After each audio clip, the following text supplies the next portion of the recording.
যেভাবে বৃষ্টি হচ্ছে, দ্বিতীয় টেস্ট সম্পূর্ণ হওয়ার আশা এড়ে দিতে হবে, একদমই আশা এড়ে দিতে হবে।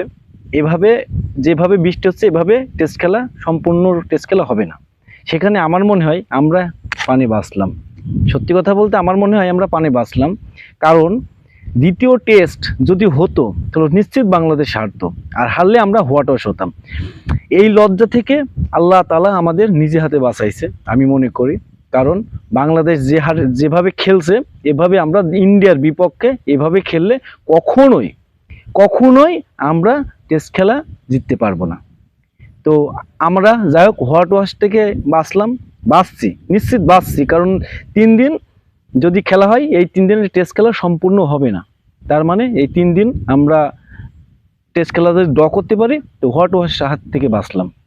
তো লজ্জার থেকে বাঁচলাম। আমার মনে হয় এটা একটা লজ্জারও বিষয়, কারণ পরপর 2 টেস্ট যদি কোনো রকম কোনো প্রতিযোগিতা না করতে পারি, এটা সত্যিই আমাদের জন্য লজ্জাজনক বিষয় আমি মনে করি, খুবই লজ্জাজনক বিষয়।